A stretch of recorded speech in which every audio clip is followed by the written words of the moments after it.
저는 사실 리플에 대한 비중이 가장 많습니다. 매일 하루하루 그냥 시간을 정해서 매일 아침 9시마다 매일 아침 10시마다 리플 30개씩 저는 투자를 이어가고 있습니다. 네 번째 반감기 슈퍼사이클이 엄청난 상승과 엄청난 하락이 왔다 갔다 하는 정말 스펙타클한 세상이 아마 내년 2025년에 연출될 것이라 보는데,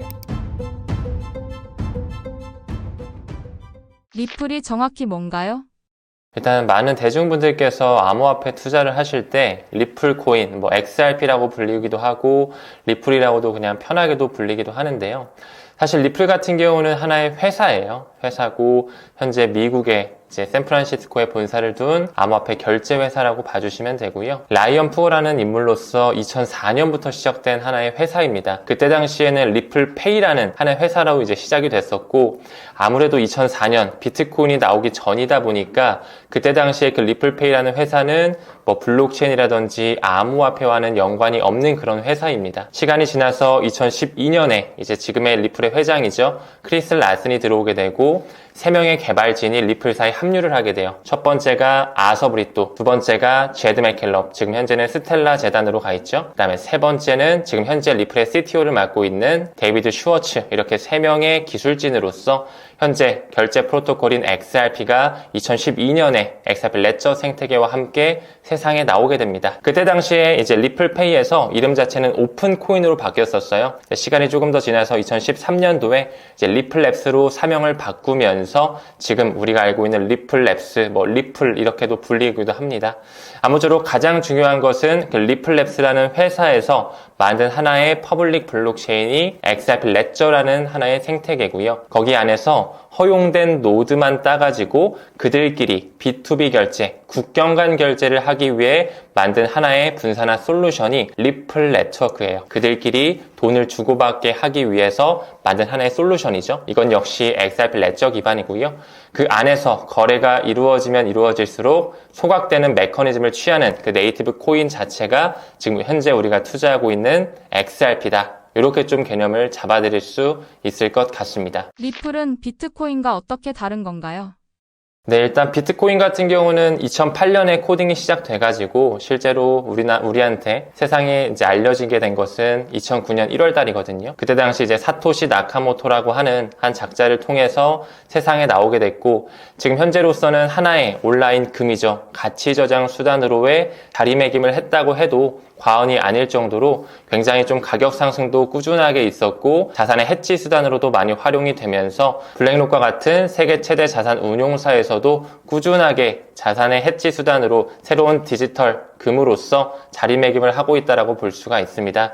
그래서 비트코인 같은 경우는 온전히 하나의 온라인 금이라고 봐주시면 좋을 것 같고요. 리플 같은 경우는 조금 더 유틸리티, 효용성에 맞게끔 설계된 가치의 인터넷을 하기 위해 나온 하나의 코인이라고 봐주시면 됩니다. 실제로 우리가 비트코인을 실생활 결제에서 사용을 할 때 굉장히 좀 비싸고 느린 국면이 있거든요. 스스로도 비트코인을 한번 우리가 업비트에서 해외 거래소 바이낸스로 옮긴다라고 했을 때도 수수료가 굉장히 비싸고 좀 느려요. 네, 그런 부분에 있어서 리플 같은 경우는 한 트랜잭션 자체가 굉장히 빠르게 진행이 돼요. 그것을 TPS라고 하거든요. 초당 몇 개의 거래를 움직일 수 있느냐. 비트코인은 초당 6건에서 7건 정도밖에 못 움직인다고 하면 리플 같은 경우는 3,400건 정도 굉장히 빠른 트랜잭션을 가지고 있고, 수수료도 굉장히 저렴하기 때문에 뭔가 돈의 이동, 가치의 이동을 하기에 적합한 하나의 프로토콜의 형태다. 이렇게 좀 봐주시면 좋을 것 같습니다. 투자적인 부분에서 리플을 추천하는 이유는 뭔가요?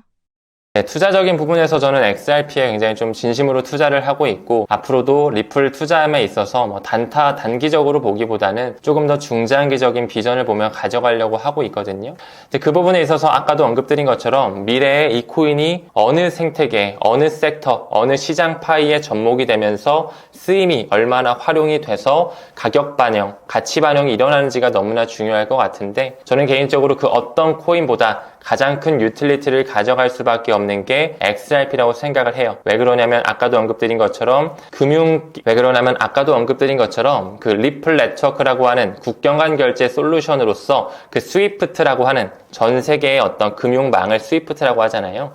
거기를 완전히 대체할 수 있는 시장 파이가 리플 네트워크가 가져갈 수 있게끔 설계가 되어져 있고, 지금 계속 각국의 중앙은행에서 여러 가지 프로젝트를 통해 ISO 2002라고 하는 새로운 기준, 금융에 대한 새로운 표준을 지금 마이그레이션 하기 위해 나아가는 과정이라고 좀 보고 있습니다. 네, 저는 비트코인도 당연히 우리가 암호화폐를 투자함에 있어서 꼭 반드시 가져가야 되는 코인이라고 생각을 하고, 제가 항상 제 구독자님들한테도 많이 말씀을 드리는데, 꼭 한 개 정도의 비트코인은 내 자녀한테 물려준다라는 생각으로 조금 더 중장기적으로 한 개 정도는 좀 수량을 확보했으면 좋겠다라는 생각을 하고 있습니다. 일단 가장 우리가 보편적으로 그리고 좀 이상적인 포트폴리오라고 하면 비트코인 비율이 50%, 그리고 알트코인의 대장이죠, 이더리움에 대한 비중이 30%, 나머지 20%가 이제 알트코인들에 대한, 그 이외의 코인들을 알트코인이라고 하는데, 글로벌 메이저 코인들에 대한 비중을 이렇게 좀 부수적으로 가져가는 게 사실 가장 뭔가 보수적이고 안정적인 포트폴리오라고는 말씀을 드리긴 해요. 하지만 저 같은 경우는 비트코인과 이더리움을 충분히 공부하고, 그러면서 또 리플에 대해서 알게 되면서 리플에 대한 초기 투자자라거나 혹은 뭐 기득권 세력들과의 연결성, 연결 구도, 그런 것들을 좀 보게 되고, 각국의 그 금융기관에 있는 우두머리 세력, 뭐 BIS라든지 국제통화기금, IMF라든지 월드뱅크, 그들의 어떤 논문이라든지 프로젝트를 여러 가지 봤을 때, 진정한 블록체인의 본질은 XRP 레저로서 이제는 정말 돈이 이동이 자유로워지는 시대가 오겠구나라는 그런 깨달음으로써,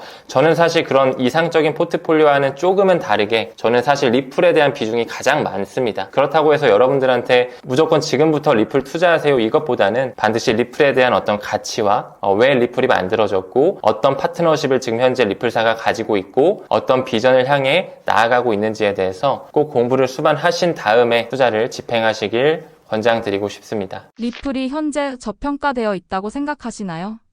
리플 같은 경우는 사실 지금까지 가격 흐름을 봤을 때 굉장히 좀 에너지를 많이 응축해 놨어요. 사실 많은 리플 투자자분들께서 지난 약 4년간의 리또 속이라는 말을 아마 잘 아실 거예요. 리플의 또 속냐라는 그런 약칭이 있을 정도로 리플 투자자들이 굉장히 좀 가격 흐름에 대해서 모멘텀 자체가 올라와 주지 않다 보니까 힘들었기도 하고 정말 고통으로 역경을 많이 겪었었거든요. 근데 이제 점점 트럼프 행정부가 내년을 필두로 해서 들어오고, 점점 기조가 암호화폐를 받아들이는 친 크립토 법안들도 지금 현재 준비되어 있는 상황에, 지금 현재 XRP는 이제 지금까지 눌러놓은 어떤 그런 스프링을 조금은 좀 이완해줬다, 이렇게 좀 표현하고 있고요. 저는 아직까지도 리플 XRP는 현저하게 저평가되어 있다라고 개인적으로 생각을 하고 있어요. 그렇기 때문에 이 부분 좀 참고해 주시고, 저는 머지않은 시점 내년 1분기 안쪽으로, 2025년 1분기 안쪽으로는 리플에 대한 전고점이죠, 올타임 하이, 업비트 거래소 기준으로는 한 4,925원 정도 되는데, 그 금액을 충분히 뛰어넘는 한 번에 폭발적인 상승이 한번 연출될 것이라고 보고 있습니다. 네, 사실 많은 분들께서 암호화폐라고 하면 아직까지는 좀 그거 허상 아니야? 그거 앞으로 뭔가 없어지는 거 아니야? 최근에도 구글 양자 컴퓨터가 나오면서 암호화폐, 특히 비트코인에 대해 암호를 해독할 수 있다는 약간은 두려운 기사가 나오면서 많은 대중 투자자분들께서 굉장히 흔들렸거든요. 근데 저는 이제 막 투자를 하신다라고 하면 비트코인과 이더리움, XRP, 이제 암호화폐 3대장이라고 불리고, 지금 현재도 비트코인이 1등, 2등 시가총액 이더리움, 3등 시가총액 리플인데, 그 세 가지 종목을 뭐 한 달에 10만원씩, 한 달에 20만원씩 그냥 분할로써 꾸준하게 좀 모아가시면 어떨까. 그걸 이제 DCA, 달러 코스트 에버리징이라고 해서 분할 매수라고 하잖아요. 근데 제가 실제로 그렇게 뭐 일주일에 10만원씩도 사보고, 뭐 한 달에 50만원씩도 사보고 하니까 그 주기가 짧으면 짧을수록 수익률이 굉장히 높더라고요. 근데 알고 보니까 그것은 코빗 리서치 센터라든지 서울대를 필두로 한 그런 연구진들의 논문을 보더라도 변동성이 큰 시장일수록 그 분할 매수 전략, 달러 코스트 에버리징이라고 하는 DCA 전략이 굉장히 효과적이다라는 그런 결과치가 나오거든요. 그렇기 때문에 저 같은 경우는 매일 하루하루 그냥 시간을 정해서 매일 아침 9시마다, 매일 아침 10시마다 리플 30개씩 이렇게 조금씩 모아가고 있는 전략으로 저는 투자를 이어가고 있습니다. 네, 사실 가격보다는 수량에 집중을 하고 있고, 내가 이 수량을 언제까지 가져갈 수 있는지에 대해서 타임라인에 조금 더 의미를 두고 있습니다. 사실 암호화폐 생태계가 아직까지는 아까도 언급드린 것처럼 대중들에게는 친숙하진 않습니다. 비트코인 그게 뭐야? 라고도 말을 할 정도로 굉장히 좀 두렵기도 하고 쉽사리 손에 안 잡히는 자산군이라고 생각이 들거든요.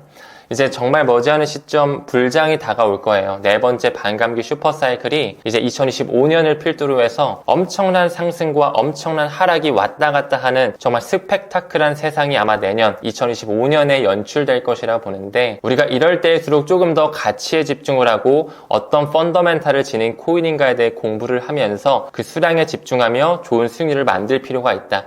그리고 특히나 이제 많은 대중분들께서 암호화폐를 투자할 때 유튜브 채널을 많이 이제 고르면서 공부를 하시는데, 정말 좋은 유튜브 채널이 있는가 하면 정말 본인이 번호 이렇게 남겨놓고 여기로 연락 주면은 내가 돈 벌 수 있게 해주겠다, 혹은 뭐 우리 회사에서 발행하는 이 코인을 한번 사봐라, 이 거래소 가서 선물 투자하면은 내가 레퍼럴을 받아서 수수료를 얻기 위한 그런 어떤 마케팅 전략도 하고, 굉장히 좀 대중들의 탐욕을 활용해서 그들이 이득을 좀 먹으려고 하는 그런 속셈을 가진 유튜버들도 정말 많거든요. 그렇기 때문에 여러분들께서 암호화폐를 이제 막 투자를 하고 좀 관심을 가지려고 하신다면 굉장히 좀 안전한 거래소에서 보관하는 것과 어떤 코인에 집중을 해야 되는지, 항상 시가총액 상단에 있는 코인에 집중을 하셔가지고 이 코인이 왜 기관의 채택을 받았고 미래에 어떤 효용성을 가져갈지, 좀 이런 부분에 집중을 하셔서 좋은 투자를 하셨으면 좋겠습니다. 가상화폐 투자를 추천하시는 이유는 뭔가요? 네, 물론 뭐 변동성도 너무 크고 아직 대중들에게는 잘 알려져 있지 않지만 그 어떤 이제 종목보다도 굉장히 좋은 수익률과 앞으로 생태계가 커질 수밖에 없는 하나의 이제 자산군이자 산업군이라고 좀 생각을 하거든요. 우리가 한번 지금까지 뭐 산업혁명이 진화해온 과정만 보더라도 우리가 뭐 초반에 증기기관의 혁명, 전구의 혁명으로서 대량 생산 체제가 가능해지고 2000년대를 초반으로 해서 닷컴 버블이 있었지만 인터넷 혁명이 지금 와서 우리가 정보화 시대에 살고 있잖아요.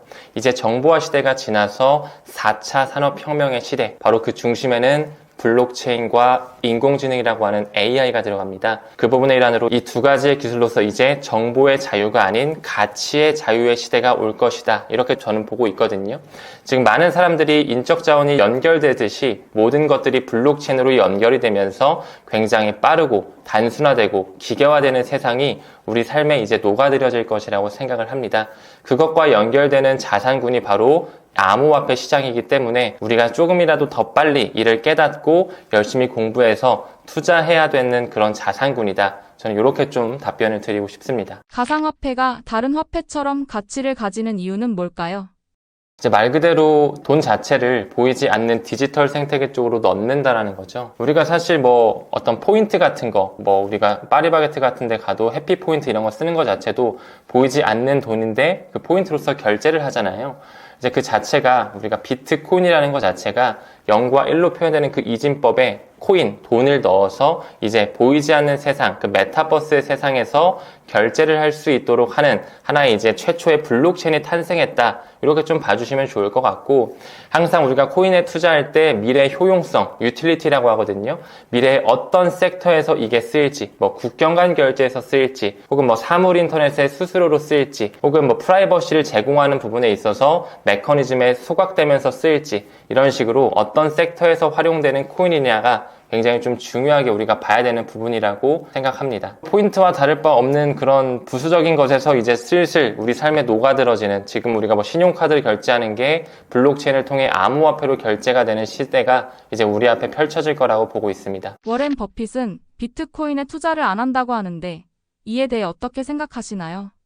맞아요. 사실 워렌 버핏과 같은 그런 투자의 구루들이 과거부터 비트코인에 대해서 폰지 사기이다, 돈 세탁의 지표이다, 보이지 않는 쓰레기다, 이런 식으로 말을 했거든요. 근데 실제로 그들이 시간이 지나고 보면 말을 조금씩 바꾸고 있어요. 실제로 블랙록을 필두로 한 실제로 세계 최대 자산 운용사의 CEO죠. 블랙록의 CEO 레리 핑크의 얘기를 들어보더라도 약 1년 반 전만 하더라도 비트코인은 돈 세탁의 지표다, 근데 갑자기 본인이 틀렸다라고 하면서 하나의 자산 클래스로 인정하며 금융 혁신을 만들 수 있는 하나의 기술이다, 이런 말을 하고 있고, 실제로 JP모건의 CEO죠. 제이미 다이먼 역시 과거서부터 비트코인은 폰지 사기다, 이런 얘기를 했지만 실제로 JP모건은 현재 비트코인 현물 ETF를 실제로 투자하고 있거든요. 뭔가 이 어불성설이 있는 그런 액션을 보게 되면 그들이 과연 워렌 버핏도 마찬가지로 비트코인을 모르고 있을까? 정말 쓰레기라고 볼까? 이렇게 한번 생각해 볼 필요가 있고, 실제로 워렌 버핏 같은 경우는 지금 현재 버크셔 해서웨이라고 하는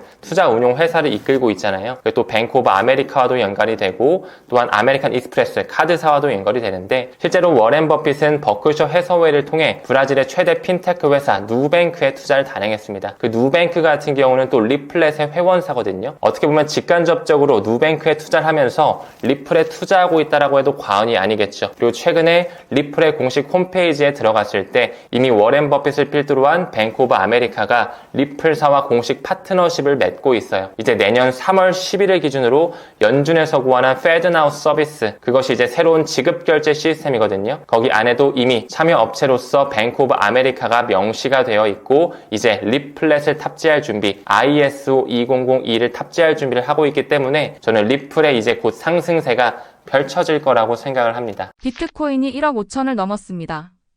지금 가상화폐에 입문하는 건 너무 늦은 거 아닐까요? 사실 비트코인은 이제 좀 허리춤을 지나서 조금 위쪽으로 올라온 상태라고 보면 돼요. 우리가 뭐 항상 무릎에 사서 어깨에 팔자라는 말을 하잖아요. 근데 지금 비트코인은 조금은 기관의 채택이 많이 있었고 어느 정도는 홍보가 많이 되고 있는 상황이기 때문에 지금 비트코인 1억 5천 선에 있지만 이제 뭐 내년 1분기를 기준으로 저는 한 1억 7천에서 1억 8천만 원 선까지는 좀 글로벌 포모의 시기를 한번 연출하면서 충분히 좀 갈 수는 있다라고 보는데 사실 그 폭 자체가 이제 얼마 안 남았죠. 그래서 지금 시점에 우리가 좀 기회로 받아들일 수 있는 코인군은 이제 이더리움을 필두로 한 알트코인 쪽. 지금 현재 알트코인은 많이 그들이 현재 누르고 있거든요. 이제 머지않은 시점 이더리움이 또 엄청난 상승이 오면서 비트코인 도미넌스가 내려가고 알트코인 쪽으로 이제 굉장히 불장이 한번 올 거예요. 그렇기 때문에 여러분들께서 뭐 지금 막 투자를 하신다고 했을 때 당연히 공부가 수반되셔야겠지만 알트코인 쪽에, 그 중에서도 메이저 알트코인 그쪽에 기회가 많이 숨겨져 있다. 좀 말씀드릴 수 있을 것 같습니다. 테라, 루나 사태와 같은 일이 일어날까봐 걱정되는데 어떤 점을 조심해야 할까요? 네, 일단은 우리가 암호화폐를 투자할 때 뭐 해외 거래소, 아무것도 모르는 해외 거래소를 투자한다거나 아니면 뭐 생전 처음 들어보는 회사에서 찍어내는 코인에 투자한다거나 이런 부분 당연히 조심해야 되겠지만 이 테라 루나 사태 같은 경우는 사실 그 블랙록을 필두로 한 블랙록이나 뭐 시타델 같은 그런 거대 기득권 자산 운용사들이 돈을 막심하게 넣었다가 급격하게 빼다 보니까 이 테라와 루나의 어떤 패깅된 물레방아 같은 메커니즘이 깨지면서 발생한 상황이거든요. 사실 이것은 그들이 만든 하나의 자작극이라고 볼 수가 있어요. 우리가 2022년도에 미국의 거래소였던 FTX 거래소가 파산됐던 것도 마찬가지고 이 테라 루나 사태라든지 뭐 3어로 캐피탈이라든지 이런 자산 운용사나 뭐 제네시스 트레이딩 같은 그런 대출 암호화폐 플랫폼 역시 그들이 악재를 만들 때 암호화폐 시장 바닥을 부셔버릴 때 사용하는 어떤 재료로서 활용이 되는 이슈였기 때문에 웬만하면 글로벌 메이저 코인에 집중하는 것이 더욱더 안정적이다라는 것을 말씀드릴 수 있을 것 같습니다. 작가님은 테라, 루나 코인에 투자하셨었나요? 저는 그때 당시에는 테라 루나엔 투자하지 않았었고 운이 좋게도 많은 대중분들이 아마 투자를 하셨었죠. 이자를 꽤 많이 주다 보니까 그 스테이블 코인을 가지고 있는 것만으로도 이자를 받아먹을 수 있는 그런 상품 코인이 굉장히 매력적으로는 좀 느껴졌던 것 같아요. 근데 저는 그때 당시에는 이더리움 채굴장을 좀 운영하고 있었거든요. 그래서 그때 좀 이더리움에 대한 공부를 하면서 이더리움이 어떤 코인이며 어떤 생태계를 이루고 있는지 이거에 대해서 좀 공부하고 있었던 것 같습니다. 운이 좋았다고 볼 수 있고요. 사실 운이 좋았다고 하기에는 제가 이더리움 채굴장을 하다가 망했어요. 이더리움 채굴장을 하다 망할 수밖에 없었던 것은 포에서 포스로 전환이 되면서 이제 채굴이 되는 형식에서 채굴이 되지 않는 지분 증명 방식으로 바뀌게 된 건데, 그러면서 또 FTX 파산이라든지 여기 권도형을 필두로 한 테라 루나가 터지다 보니까 시장 자체가 죽어버려서 채굴기에 대한 수요가 돌지 않음으로써 사실 저도 어떻게 보면 좀 저도 어떻게 보면 조금은 피해자라고 볼 수도 있겠죠. 하지만 그때 당시에 좀 힘듦과 실패를 경험했기 때문에 다시 한번 투자를 열심히 제대로 해보자 라는 그런 전화위복으로 삼을 수 있는 기회가 되지 않았나, 이렇게 조금 요즘에는 생각을 전환하고 있습니다. 네, 맞습니다. 아무래도 이제 이더리움이 채굴이 안 되면서 이제 굉장히 채산성이 어려워지고 어떤 코인을 캐야 될지, 왜냐면 이더리움이 가장 큰 채산성을 보여주는 수익 상품이었는데 채굴이 안 됐다 보니까 굉장히 좀 ROI 측면에서 굉장히 안 좋은 상황에 있다가 이제 코인 가격까지 이런 테라 루나라든지 FTX를 통해 깔아앉아 버리니까 더 이상 채굴장을 운영할 수 없는 상황에 직면하게 된 거죠. 네, 저는 현재 타임 레버리지라는 유튜브 채널을 운영하면서 리플에 대한 공부를 통해 리플 빅뱅이라는 책을 쓴 저자 문창훈입니다. 만나뵙게 돼서 반갑습니다. 그래서 이제 아마 많은 대중분들께서 암호화폐 투자에 대해 나도 좀 해볼까? 뭐 이렇게 생각하시는 분들도 많으실 것 같고, 이제 막 코린이라고 해서 이제 막 코인에 투자하시는 분들도 많으실 것 같아요. 가장 중요한 건 정말로 안전이거든요. 뭐 어떤 유튜버가 설명을 잘한다, 저 사람이 이것도 잘고 저것도 한다, 이것도 물론 당연히 중요하겠지만 내 자산을 안전하게 지킬 수 있느냐가 저는 가장 중요하다고 생각을 해요. 그렇기 때문에 여러분들 선물 투자는 웬만하면 좀 지양하시고 좀 등한시하셨으면 좋겠고, 현물 투자를 하시되 시가총액 상단에 있는 코인들, 기관의 채택을 받은 코인들에 꼭 집중하셔서 공부하셔서 투자했으면 좋겠다는 생각 말씀드리고 싶고요. 혹시라도 리플 코인에 대해서 여러분들께 좀 궁금하시고 정말 비전이 어떤 건지 좀 알아보고 싶으시다면 제가 열심히 썼던 이 리플 빅뱅 책도 눈여겨봐 주시면 좋을 것 같고요. 저도 이제 주 6일째로 컨텐츠 올리는 타임 레버리지라는 유튜브 채널 운영하고 있으니까요. 혹시라도 관심이 있으신 분들은 한 번씩 방문해 주셔서 한번 영상도 보시고 공부할 수 있는 그런 컨텐츠로 활용하셨으면 좋겠습니다.